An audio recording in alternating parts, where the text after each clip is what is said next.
सिंधु माथरी जी तहज़ीब ते रिसर्च जे सिलसिले में आउं रुख सिंधी अवां सां मुखातिब आहियां। अवां दोस्तनि साथियुनि भाउरुनि ऐं भेनरुनि खे मुंहिंजे तरफ़ां सलाम। अॼु बि पाण सिंधु सभ्यता जे हवाले सां बरतानवी ऐं जर्मन नस्ल परस्त माहिरनि तरफ़ां आर्या मफरूज़े ते ॻाल्हि ॿोल कंदासीं, जेको हुननि सिंधु सभ्यता ते आर्यनि जे हमले वारो मफ़रूज़ो घड़ियो हो। उन ते ॻाल्हाईंदासीं त हिननि आख़िर सिंधु सभ्यता खे जेके सिंध में रहंदड़ माण्हू आहिनि, सिंधु माथिरे में रहंदड़ माण्हू आहिनि, उन्हनि जे बदिरां दरावड़ी छो करार ॾिनो?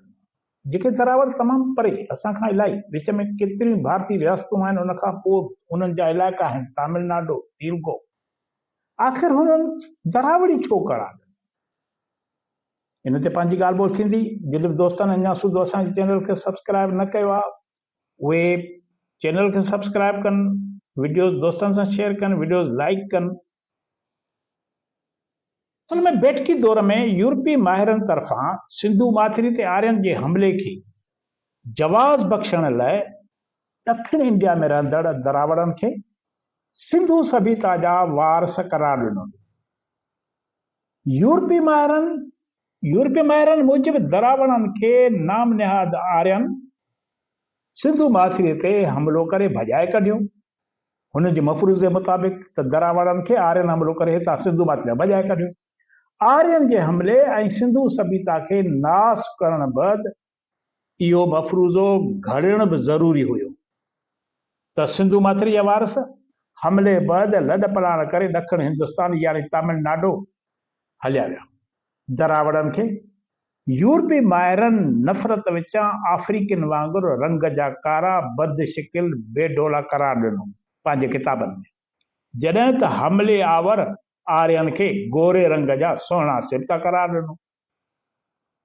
यूरोपी माहिरनि जे इन दावा मुताबिक़ दरावड़ शुरूअ में इंडिया जे उतरनि हिसनि में रहंदा हुआ, जिन खे बाद में ॿाहिरां आयल हमले आवर आर्यनि इंडिया जे ॾाखिणे इलाइक़े तरफ़ धिके छॾियो। दरावड़ी ॿोलियूं ॻाल्हाईंदड़ इंडिया जे ॾखिण वारनि इलाइक़नि जा रहायशी आहिनि।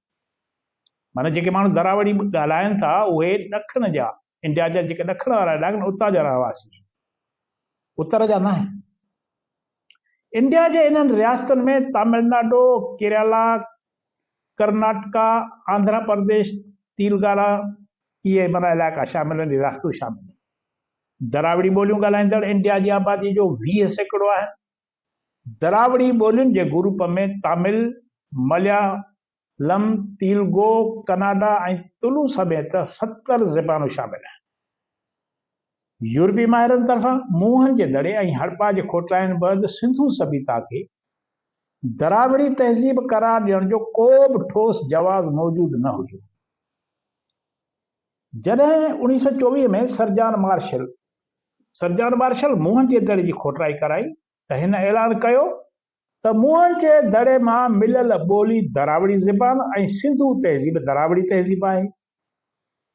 हाणे हिते सुवाल इहो थो पैदा थिए त जॾहिं अञा मुंहनि जे दड़े जी खोटाई शुरूआती मरहले में हुई ऐं उन मां मिलियल लिखत पढ़जी न सघी हुई, त सर्जान मार्शल इहो अंदाज़ो कीअं लॻायो त मुंहनि जे दड़े जे वारसनि जी ॿोली दरावड़ी हुई ऐं ही तहज़ीब दरावड़नि जी तहज़ीब हुई।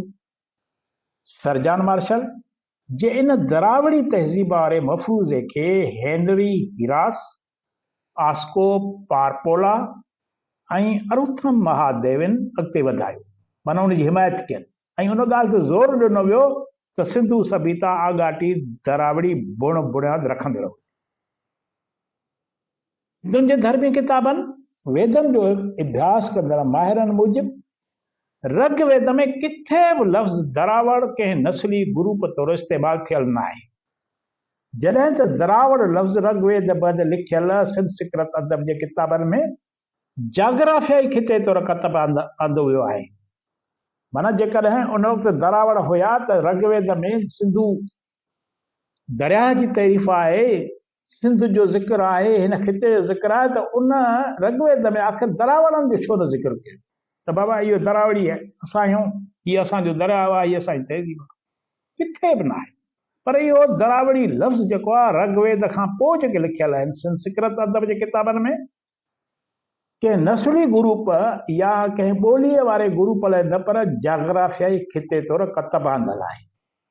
एंथ्रोपोलॉजिस्ट सजीराउ मंडाविले मूजिब दरावड़नि जो नस्ली ग्रुप तौरु इंडिया जे लिटरेचर में किथे बि को ज़िक्र नथो मिले। ऋग्वेद में आर्यन लफ़्ज़ जो इस्तेमालु कंहिं नस्ली ग्रुप बदिरां सकाफ़ती लफ़्ज़ तौरु इस्तेमालु कयो वियो आहे, जॾहिं त दरावड़ी लफ़्ज़ खे ॾखिण इंडिया में ॻाल्हाइजंदड़ ॿोलियुनि जे ग्रुप तौरु इस्तेमालु कयो वञे थो। दरावड़ लफ़्ज़ जो नस्ली ग्रुप तौरु इस्तेमालु दरावड़ जो नस्ली लफ़्ज़ जो नस्ली ग्रुप तौरु इस्तेमालु इंडिया में बैठकी दौर यानी 19वीं सदीअ में कयो वियो। 19वीं सदी ईसवीअ में कयो वियो, उन खां अॻु त हुयो ई कोन। सिंधु सभ्यता जा वारस ॾखिण हिंदुस्तान जा दरावड़ न पर हिन माथिरी जा आगाटा सिंधी हुआ। सिंधु माथिरी ते आर्यन जे हमले वारो मफ़रूज़ो बरतानवी ऐं जर्मन नस्ल परस्त माहिरनि तरफ़ां घड़ियो वियो। यूरोपी माहिरनि बरे सगीर समेत दुनिया ते पंहिंजे नाजाइज़ कब्ज़े खे जवाज़ फ़राहम करण लाइ हितां जी तारीख़ खे मुसक़ करण लाइ बेबुनियाद थ्योरियूं अॻियां आंदियूं। न फ़क़ति कब्ज़ागीर बरतानवी ऐं जर्मन नस्ल परस्तनि सिंधु माथिरी जी तारीख़ सां हाञा कया, पर अॻिते हली नस्ल परस्तीअ में मुब्तला रूसी मुहक़िक़नि बि सिंधु माथिरी जी सभ्यता खे हिन माथिरी जी असलूकी तहज़ीब करार ॾियण बदिरां आर्यन नस्ली बरतरी जे ढहंदड़ भित खे थंभ ऐं थूणियूं ॾियण जूं कोशिशूं कयूं, छो जो आर्यन नस्ली बरतरीअ में रूस बि शामिल हुयो। पर 21वीं सदीअ में बाद में 21वीं सदी में दुनिया जे नामियारनि साइंसदाननि तरफ़ां जीनियाती जेनेटिक बुनियादनि ते थियल तहक़ीक़ बरतानवी, जर्मन, तामिल ऐं रूसी नस्ल परस्ती ते ॿधल बेबुनियाद दरावड़ी ऐं आर्यन नस्लनि वारे मफ़रूज़े जे ताबूत में आख़िरी कोको ठोके ॻरंदड़ ऐं सड़ंदड़ लाश खे हमेशह लाइ दफ़न करे छॾियो। हाणे इहो लाश दफ़न थी चुको आहे, पर असांजा माण्हू अञा हुन में हथु कढण लाइ तयारु न आहिनि, हू धप करे वियो। अमेरिका जे हिकु नामियारे बायोलॉजिस्ट ऐं एंथ्रोपोलॉजिस्ट टोड आर डिसोटेल लगातार तहक़ीक़ बैदि साबित कयो त उत्तर ऐं ॾखिण हिंदुस्तान जे माण्हुनि जी DNA साॻी आहे। साॻी तरह अमेरिका जे हिकु ॿिए एंथ्रोपोलॉजिस्ट केंथ कैंडी, जॉन लुकास ऐं ब्रेन हैम्फिल DNA ज़रिए साबित कयो आहे त उत्तर ऐं ॾखिण भारत जे माण्हुनि जी DNA में को बि फ़र्क़ु न आहे। एस्टोनिया ऐं इंडिया जे जीनियाती साइंसदाननि सिंधु माथिरी जी सभ्यता ते आर्यन जे हमले खे ग़लति करार ॾिनो आहे। माना जदीद science Centre for Cellular and Molecular Biology, Hindu University Hyderabad, University of Tartu Estonia ऐं Chettinad Academy of Research and Education Chennai, इन्हनि जे साइंसदाननि इन सभिनी इदारनि जे साइंसदाननि जी गॾियल टीम तरफ़ां बरे सगीर में रहंदड़ मुख़्तलिफ़ नस्लनि जे माण्हुनि जो जीनियाती जाइज़ो वरितो वियो। माहिरनि जी इन टीम तरफ़ां इंडिया जे 30 नस्ली ग्रुपनि जी DNA टेस्ट कई वई। घटि में घटि 1300 माण्हुनि जी बि अलॻि अलॻि बुनियादुनि ते DNA कई वई। इन DNA डेटा खे ओलह एशिया, विच ओभर ऐं काकासिस जे मुख़्तलिफ़ नस्ली ग्रुपनि जे माण्हुनि जे DNA टेस्टुनि जे नतीजनि सां भेटियो वियो, जंहिंमां अहिड़ी का बि साथी न मिली त सेंट्रल एशिया रस्ते यूरोप जे माण्हुनि यानी नाम निहाद आर्यन खां बरे सगीर ॾांहुं लॾ पलाण कई हुई, या सिंधु सभ्यता जे वारसनि जे शहरनि ते कब्ज़ो करे खेनि हितां लॾ पलाण ते मजबूर कयो हो। इन खोजना बैदि माहिरनि जी टीम जे सरबराह डॉक्टर कुमारा सामी थंगराज चयो आहे त इन दौर जे माण्हुनि जी जीनियाती तजिए बैदि साबित थियो आहे त 1500 क़बल मसीह में आर्यन जो हिन खिते ते को बि हमिलो न थियो हो, न वरी इन दौर में यूरोप या सेंट्रल एशिया मां आर्यन जी नामनिहाद आर्यन जी हिन खिते तरफ़ खां लॾ परण थी।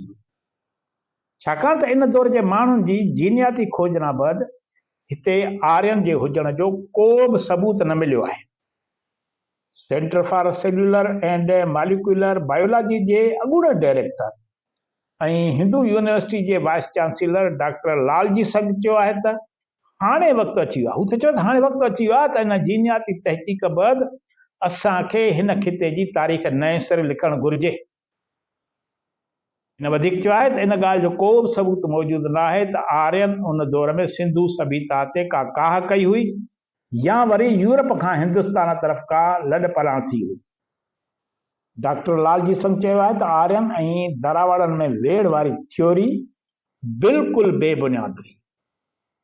हिन वधीक चयो आहे त सिंधु सभ्यता जे वारसनि खे दरावड़ करार ॾियण बि बेबुनियाद आहे। सिंधु सभ्यता जा वारस दरावड़ नस्ल जा माण्हू न हुया, न वरी मथिन आर्यन को हमलो करे खेनि लॾ पलाण ते मजबूर कयो। माना हिकिड़ो वॾी ॿाहिरि जी राय। The American Society of Human Genetics जे माहिरनि बरे सॻिर में रहंदड़ माण्हुनि जी जीनियाती बुनियादनि ते तहक़ीक़ कई आहे। दुनिया जे मुख़्तलिफ़ मुल्कनि सां वास्तो रखंदड़ 15 साइंसदाननि नंढे खंड जे माण्हुनि जे जीनियात ते लगातार 3 साल तहक़ीक़ कई, जंहिं बैदि हिननि पंहिंजे तहक़ीक़ जा नतीजा रिसर्च जा नतीजा American journal of Human genetics में शाया कया आहिनि। रिसर्च टीम जे मेंबर ऐं बनारस हिंदू यूनिवर्सिटी जे vice chancellor professor Lalji Singh चयो आहे त जीनियाती बुनियादनि ते थियल तहक़ीक़ साबित कयो आहे त बरे सॻिर में आर्यन या दरावड़ नस्ल जे माण्हुनि जो को बि वजूद न हुयो। माना इन क़िस्म जो को नस्ल ई कोन हुया। आर्या ऐं दरावड़ नस्ल जी का बि तफ़रीक़ मौजूदु न हुई, पर इहा कुझु मुफ़ाद परस्त माण्हुनि तरफ़ां मन घड़त ऐं कूड़ी प्रचार हुई। पाण वधीक चवे थो त इन तहक़ीक़ इन दावा खे बि रद्द कयो आहे त उत्तर हिंदुस्तान जा माण्हू दरावड़ नस्ल जो हुया, जेके आर्यन जे हमले ऐं कब्ज़े बैदि उत्तर हिंदुस्तान मां लॾ पलाण करे ॾखिण हिंदुस्तान हलिया विया। जॾहिं त रिसर्च टीम जे हिकु ॿिए माहिर एस्टोनिया जे एस्टोनियन बायो सेंटर टार्टो जे मॉलिक्यूलर साइंसदान डॉक्टर गाइनशोर चोबी चयो आहे त असां तहक़ीक़ ज़रिए साबित कयो आहे त बरे सॻिर में रहंदड़ मिड़नी माण्हुनि जो हिकु जहिड़ो जेनेटिक बुनियाद आहे। माना को ॿाहिरि माण्हू आया ई कोन हा। बरे सॻिर जे मिड़नी माण्हुनि जी DNA बनावट बि साॻी आहे। हितां जे माण्हुनि मंझि गुज़िरियल 60,000 सालनि में कंहिं बि परॾेही जीन्स या DNA जी का बि मुदाख़लत न थी आहे। डॉक्टर चोबे मूजिब आर्यन जे बरसगीर ते हमले वारी थ्योरी सरासरी तौर ते बेबुनियाद आहे। संदसि मूजिब जेनेटिक बुनियादनि ते इन तहक़ीक़ दौरान असां ऑटोसोमस खे इस्तेमालु कयो, यानी असां पंहिंजी तहक़ीक़ दौरान मिड़नी 23 क्रोमोसोम्स खे पंहिंजे मुताले में शामिल कयो। इन खोजना ज़रिए गुज़िरियल 60,000 सालनि जे इंसाननि जी जेनेटिक बुनियादनि बाबति मालूमात हासिल कई हुई। माना 60,000 सालनि ताईं जे माण्हुनि जी, जंहिंसां इन ॻाल्हि जो पतो पियो त बरे सॻिर जे माण्हुनि जा जीन्स साॻिया आहिनि, उन्हनि में को बि ॿाहिरियों जीन दाख़िल न थियो आहे। माना 60,000 सालनि में हेॾा का एॾी वॾी लड़पड़ाण थी न आहे जंहिंसां जीन्स में तब्दीली अचे। ॿिए तरफ़ Indian Council for Historical Research जे कयल तहक़ीक़ मूजिब ॾखिण ऐं उत्तर हिंदुस्तान जा माण्हू हिक ई जीनी पोल सां तालुक़ रखनि था ऐं हिते दरावड़ ऐं आर्या नाले के बि अलॻि अलॻि नस्ली ग्रुप मौजूदु न आहिनि। काउंसिल जे चेयरमैन ऐं नामियारे जीनियाती साइंसदान प्रोफेसर DN टरपाथी चवे थो त पाकिस्तान जे जेनेटिक्स साइंसदाननि तरफ़ां जीनियाती तहक़ीक़ लाइ बरे सॻिर जे माण्हुनि जा सैंपल गॾु करे जीनियाती तहक़ीक़ लाइ अमेरिका जे लेबोरेटरी ते मोकिलिया विया, माना पाकिस्तान मां। इन्हनि सैंपलनि जे नतीजे मां बि इहा ॻाल्हि साबित थी आहे त अफ्रीका मां 60,000 साल अॻु माण्हुनि हिन खिते तरफ़ लॾ पलाण कई। पाकिस्तान जा जेनेटिक्स साइंसदान उन नतीजे ते पहुता त इंडिया जे उतरनि ऐं ॾाखणनि इलाइक़नि समेत ओलह एशिया जे माण्हुनि जा साॻिया जेनेटिक बुनियाद आहिनि। प्रोफेसर DN तरफाथी आर्यन जे हमले वारी थ्योरी खे रद्द कंदे चयो आहे त जीनियाती टेस्टुनि जे बुनियाद ते इहो नज़रियो रद्द थी चुको आहे। जेनेटिक साइंसदाननि जो हिकु ग्रुप आर्यन उत्तर हिंदुस्तान जे मक़ामी रहवासियुनि ऐं दरावड़नि ॾखण हिंदुस्तान जे रहवासियुनि जो हिकु ई जेनेटिक बुनियाद ॿुधाए थो। हू दरावड़नि ऐं आर्यन खे हिक ॿिए खां अलॻि अलॻि ग्रुप करार नथा ॾियनि। साइंसदाननि जो इहो ग्रुप बैठकी दौर जे मुहक़िक़नि तरफ़ां आर्यन ऐं दरावड़नि विच में फ़र्क़ खे रद्द करे थो। संदसि चवणु आहे त दरावड़ तोड़े आर्या हिन ई देश जा असुलुक रहवासी आहिनि। मंझंदि जेनेटिक बुनियादनि ते का बि तफ़रीक़ मौजूदु न आहे। जेनेटिक साइंसदाननि मूजिबि उत्तर ऐं ॾखण हिंदुस्तान जे रहवासियुनि में हेप्लो ग्रुप R1A1A तमामु वॾी सतह ते मौजूदु आहे। कुमारासामी थंगराज मूजिबि जीनोमिक तहक़ीक़ मूजिबि उत्तर इंडिया जा रहवासी ॾखण इंडिया जे माण्हुनि खां मुख़्तलिफ़ न आहिनि। उत्तर ऐं ॾखण इंडिया जा माण्हू साॻियो जेनेटिक बुनियाद रखंदड़ आहिनि। पाकिस्तान जो नामियारो मुहक़िक़ आगा हसन दानी AH दानी सिंधु सभ्यता जे वारसनि खे दरावड़ करार ॾियण वारे तस्वर खे रद्द करे थो। हू चवे थो त कुझु माहिर जेके दरावड़ी इलाइक़नि जा आहिनि आस्को परपोला महादेविन ऐं रूस जा वरी ॿोली माहिर इन इम्कान ते कमु करे रहिया आहिनि त सिंधु सभ्यता जी ॿोली दरावड़ी आहे ऐं सिंधु सभ्यता जा ख़ालिक दरावड़ आहिनि। पर दानी चवे थो त हू पाण दानी ऐं भारत जो प्रोफेसर BV लाल संदन इन थ्योरी सां सहमत न आहिनि। दानीअ मूजिबि दरावड़ ॾखण हिंदुस्तान में रहंदड़ आहिनि। जेकॾहिं हू सिंधु सभ्यता जा अॾींदड़ हुया ऐं किन सबबनि जे करे हितां लॾे हलिया विया त पोइ हुननि उते पंहिंजी छॾे आयल सभ्यता जी अॾावत छो न कई? तमिलनाडु में छो न कई? तेलुगु में छो न कई? ॾखण हिंदुस्तान मां सिंधु सभ्यता जा आसर छो न मिलिया आहिनि? हितां विया त वरी अहिड़ा शहर उते बि वञी ॿधनि हा अॾनि हा। जॾहिं त गुजरात ऐं मलबार मां त सिंधु सभ्यता जा आसार मिलिया आहिनि पर उतां उन्हनि इलाइक़नि मां को बि सबूत न मिलिया जिते हिन वक़्तु दरावड़ रहंदड़ आहिनि। जेकॾहिं दरावड़नि आर्यन जे हमले बैदि सिंधु माथिरी जा शहर छॾे ॾखण हिंदुस्तान में रहाइश इख्तियार कई त पोइ हिननि अहिड़ा शहरी मर्कज़ ॾखण हिंदुस्तान में छो न क़ाइमु कया ऐं हमले सबबि छॾे आयल तहज़ीब जो सिलसिलो पंहिंजे नवनि इलाइक़नि में छो न जारी रखियो? आर्कियालॉजी जे माहिरनि मूजिबि ॾखण हिंदुस्तान मां अहिड़ा के बि क़दीम आसार न मिलिया आहिनि जंहिंमां साबित थिए त सिंधु माथिरी जी सभ्यता ते नामनिहाद आर्यन जे हमले बैदि हितां लॾ पलाण करे वियल माण्हुनि उते तहज़ीब जो इहो सिलसिलो जारी रखियो। साॻी तरह भारत जे मशहूरु आर्कियालॉजिस्ट BV लाल जो चवणु आहे त सिंधु सभ्यता खे दरावड़ी तहज़ीब करार ॾियण जो को बि सबूत मौजूदु न आहे। हिन वक़्तु ॾखण इंडिया जे दरावड़ी ॿोलीअ सां तालुक़ रखंदड़ तामिल तेलुगु ऐं उन सां लाॻापियल ज़बानूं ॻाल्हाईंदड़नि खे सिंधु सभ्यता सां जोड़ण जो बि को जवाज़ मौजूदु न आहे। BV लाल मूजिबि मैक्स मोलर जो इहो नज़रियो कूड़ ते ॿधल आहे त आर्यन जे हमले बैदि सिंधु सभ्यता जा वारस लॾ पलाण करे ॾखण हिंदुस्तान हलिया विया छाकाणि त ॾखण हिंदुस्तान मां सिंधु सभ्यता जो को बि बाग़ न मिलियो आहे। जेकॾहिं हड़प्पा ऐं मोहनजोदड़ो जा माण्हू लॾ पलाण करे ॾखण तरफ़ हलिया विया त उन्हनि जो उतां को त आर्कियालॉजिकल सबूत मिलणु घुरिजे न, उहो नथो मिले। यूरोपी माहिरनि आर्या हमले वारी थ्योरी घड़ण वक़्तु इहो मौक़िफ़ इख्तियार कयो त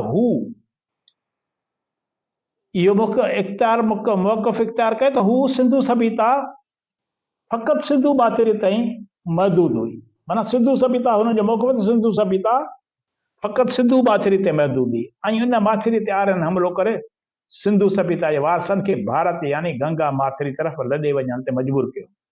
जॾहिं त बाद जे दरियाफ़्तुनि संदन इन दावा खे बि कूड़ साबित कयो छाकाणि त सिंधु सभ्यता फ़क़ति सिंधु माथिरी जे इलाइक़े ते महदूद नहीं पर बाद में भारत जे रियासतनि चंडीगढ़, पंजाब, हरियाणा, राजस्थान ऐं गुजरात वारनि इलाइक़नि में सिंधु सभ्यता जा सवें मार्ग दरियाफ़्त कया विया आहिनि। सिंधु सभ्यता जा वारसई शहरी तमदन जे पोइते पवण बैदि सॼे हिंदुस्तान में फैलिजी विया। दरावड़नि समेत मौजूदा हिंदुस्तान जे ॿोलियुनि ऐं सक़ाफ़तुनि ते सिंधु माथिरीअ मां लॾपलाण करे वियल माण्हुनि जे ॿोली ऐं सक़ाफ़त जा असर मौजूद आहिनि। डॉक्टर मदन लाल गोयल मूजिबि लैटिन, ग्रीक ऐं संस्कृत जे माहिर श्री ओरबेंडो इंडिया जे उत्तर ऐं ॾखण वारे नस्ली तफ़रीक़ वारी थ्योरीअ खे दफ़न करे चुको आहे। श्री ओरबेंडो इन नज़रिए सां बिल्कुलु मुतफ़िक़ न आहे त उत्तर ऐं ॾखण इंडिया जूं ज़बानूं हिक ॿिए सां सलाड़ियल न आहिनि या इन्हनि में को बि वास्तो न आहे। तामिल ज़बान जे तहक़ीक़ बैदि हू इन नतीजे ते पहुतो आहे त संस्कृत ऐं तामिल ज़बानूं हिक ॿिए जे तमामु वेझो आहिनि। ही ॿई ज़बानूं क़दीम दौर जे गुम थी वियल हिक ज़बान जूं शाख़ूं आहिनि। ॾखण इंडिया जूं ज़बानुनि तामिल, कन्नड़ा, तेलुगु ऐं मलयालम ऐं संस्कृत विच में केतिरा ई लफ़्ज़ हिक जहिड़ा आहिनि। बेबीलाल मूजिबि सिंधु सभ्यता जे वारसनि जॾहिं दखन रीजन तरफ़ लॾपलाण कई त संदन ज़बान दरावड़ी ॿोलियुनि समेत ॾखण ओभर एशिया जे ऑस्ट्रो एशियाई ज़बानुनि ते पंहिंजा असर छॾिया। असांजी सिंधु माथिरी ज़बान असर छॾी। ऑस्ट्रो एशियाई ज़बानुनि में मंडा, बंगाली, नेपाली, थाईलैंड, वियतनामी ऐं ॾखण चीन जूं ज़बानूं अची वञनि। उन ते सिंधु माथिरी ज़बान असर पंहिंजा छॾिया। श्री ओरबेंडो संस्कृत ऐं तामिल ज़बानुनि खे जंहिं क़दीम दौर जी गुम थी वियल ॿोलीअ जूं शाख़ूं करार ॾिए थो, इहा यकीनन सिंधु माथिरी ज़बान हूंदी, जंहिंजी अल्फ़ाबेट मुंहनि जो दड़ो हड़ापा समेत हरियाणा, गुजरात, राजस्थान ऐं ओभर पंजाब जे क़दीम मागनि तां मिली चुकी आहे। सिंधु सभ्यता जे उरूज समेत उन जे ढुरकी पवण वारे दौर में हिन माथिरी मां माण्हुनि जी लॾपलाण दुनिया जे ॿियनि ख़ितनि समेत ओभर इंडिया तरफ़ थी। ओभर तरफ़ लॾपलाण कंदड़ माण्हू गंगा ऐं जमुना माथिरी लताड़े वञी ॾखण इंडिया जे सामूंडी किनारे ते पहुता। इन करे तामिल ऐं संस्कृत ॿोलियुनि में इन ई गुम थियल ज़बान जा लफ़्ज़ साॻी सूरत में मौजूदु आहिनि।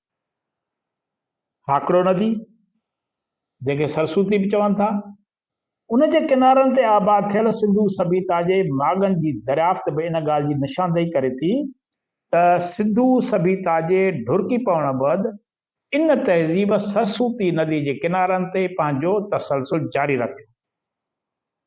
ताज़ो गुजरात में वैदिक दौर जे क़दीम माग द्वारका जी खोटाईअ मां वैदिक दौर ते रोशनी पइजी सघे थी।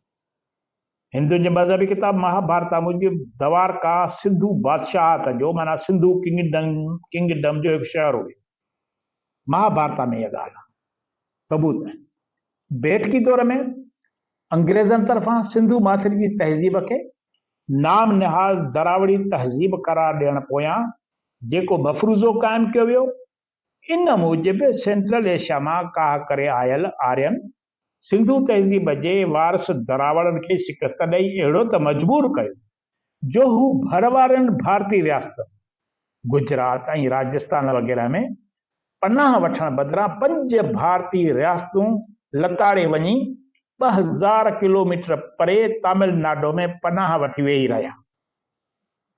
दुनिया जी तारीख़ में जंग सबबि अहिड़ी कंहिं बि क़िस्म जी लॾपलाण जो मिसाल नथो मिले त जंग सटियल या शिकस्त खाधल माण्हू भर वारनि रियासतनि में पनाह वठण बदिरां 5 रियासतूं लताड़े 2000 किलोमीटर परे हलिया विया हुजनि ऐं संदन वाक़ियात जो उन्हनि विच वारनि रियासतनि में वरी को बि वजूद न मिलंदड़ हुजे।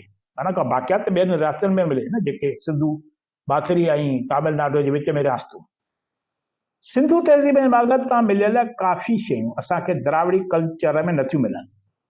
सिंधु सभ्यता जे मागनि तां चेस बोर्ड, सवासितिका जा निशान, योगा जूं सामतियूं ऐं इन दौर जे देवियुनि ऐं देवताउनि जूं मूर्तियूं ऐं व्यंजन जा वॾा हौज़ दरावड़ी कल्चर सां मुशाबत नथा रखनि। सिंधु माथिरी सक़ाफ़त जूं के बि निशानियूं ॾखण इंडिया में न मिलनि इन ॻाल्हि जो सबूत आहे त हिन तहज़ीब सां दरावड़ी ॻाल्हाईंदड़नि जो को बि तालुक न हो। 1900 क़िबल मसीह खां पोइ जेकॾहिं सिंधु ॿाथिरीअ मां ॾखिण इंडिया तरफ़ लॾपण थिए हा त इन दरावड़ी खिते मां सिंधु माथिरी जे बाग़नि तां मिलियल मोहरूं, तोर जे वटनि, खाधे खुराक में इस्तेमालु थींदड़ सामान, हार सिंगार जे ज़ेवरनि, घरनि जी अॾावत, घिटियुनि ऐं ड्रेनेज निज़ाम समेत सिंधु सभ्यता जी ॿियनि शयुनि जो को त सबूत हथ अचणु घुरिजे हा न। भला हितां मोहरूं खणी वञनि हा, तोर जा वट खणी वञनि हा, हार सिंगार जो सामान भाॼ दौरान खणी वञनि हा, ज़ेवर खणी वञनि हा साॻा, उहे शयूं न आहिनि। इंसानी इल्म जे माहिरनि मूजिबि भारत जी सकाफ़त, लिटरेचर ऐं लोक वरसे में आर्याई ऐं दरावड़ी धार नसुलनि जे बुनियाद ते को बि तज़ाद या टकराव मौजूदु न आहे। दुनिया जे ॿियनि मुआशरनि वांगुरु भारतीय मुआशरे में बि तबक़ाती बुनियादनि ते त तज़ाद मौजूदु आहिनि, पर नसुली बुनियादनि ते को बि टकराव ॾिसण में नथो अचे, जंहिंखे बुनियाद बणाए चई सघिजे त ॾखिण भारत जा रहवासी ऐं उत्तर भारत जा रहवासी किन अलॻि अलॻि नसुलनि जी नुमाइंदगी कनि था। माहिरनि मूजिबि सिंधु माथिरी जी सभ्यता जे पोइते पवण जा कारण का वॾी ॿोॾि, माहौलाती तब्दीलियूं या सोकहिड़ो त थी सघे थो, पर उनखे नाम निहाद यूरोपी आर्यनि जे हमले सां जोड़णु इंतहाई ग़लति थींदो। भारत समेत दुनिया अंदरि थियल ताज़ी तहक़ीक़ जे बुनियाद ते इहो साबित कयो वियो आहे त सिंधु माथिरी जी सभ्यता दरावड़नि जी तहज़ीब न हुई, जंहिंखे नाम निहाद आर्या नस्ल जे माण्हुनि हमलो करे तबाह करे छॾियो, पर सिंधु सभ्यता वॾियुनि ॿोॾियुनि बैदि शहरी मर्कज़ तबाह थियण खां पोइ वैदिक दौर में दाख़िल थी, जंहिंजा वैदिक लिटरेचर में सबूत मौजूदु आहिनि। सिंधु सभ्यता जे वारसनि ई वेद लिखिया ऐं हिंदू धर्म जो बुनियादु विधो। हिन सिलसिले में पंहिंजे ईंदड़ विलाग में सिंधु माथिरी ते आर्यनि जे नाम निहाद हमले ते वधीक ॻाल्हि ॿोल कई वेंदी। तेसि ताईं इजाज़त ॾींदा। ख़ुदा हाफ़िज़।